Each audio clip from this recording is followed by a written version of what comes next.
With site selection, we first need to think about safety. It needs to be a small slope, something that won't have too many consequences if an avalanche were to occur. We also need to think about a slope that's representative of somewhere where we want to go, perhaps a slope that we want to ski. And representative slope would be same aspect, same slope angle, same elevation, and similar snowpack characteristics. On any given slope, we're going to have areas that have higher stability and lower stability.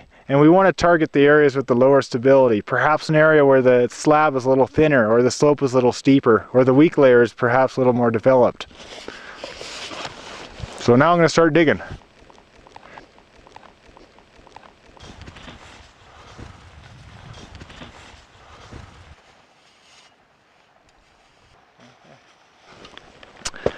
So right now we'll be demonstrating a compression test. For a compression test, we isolate a column of snow on all four sides that's 30 centimeters wide and 30 centimeters upslope.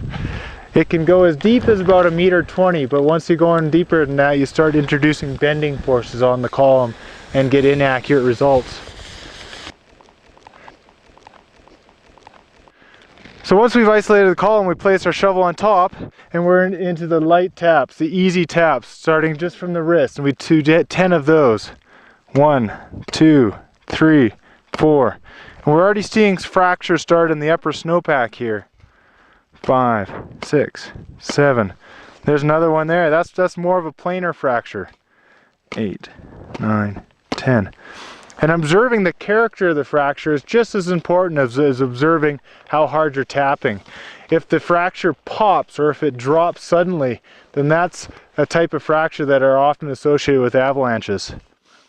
Next, we're into the moderate stage, and what we do first is we level off the block, the column, place our shovel on it, and now we're hinging from our elbow, and these are moderate taps. And we do 10 of these.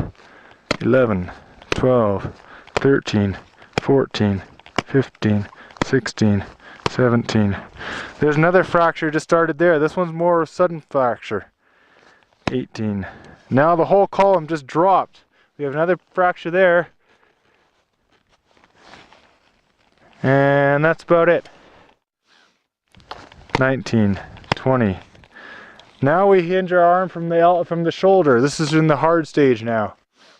21. Now the whole column just dropped and it broke off top of this crust here. And it's those dropping fractures, the sudden drops, the sudden collapse, or the pops that are often associated with avalanches.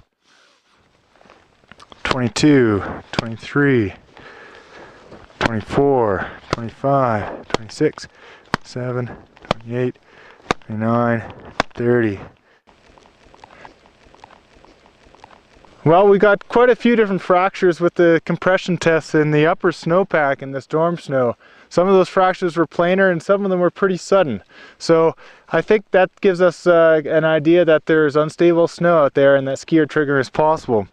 We also had a sudden drop on this crust layer lower down in the snowpack. That's quite deep. That's almost too deep for skiers to trigger, but perhaps it could be thinner in some other areas where it's more wind affected, and if it was triggered, then it could propagate into quite a significantly large avalanche. And with compression tests, you always want to do at least 2 until you get repeatable results. If you only get result in one column but not in the next, then it's not as certain as if you get repeatable results in both of the columns. So what we just showed you here are 2 simple stability tests that you can use to get an idea of your local area conditions.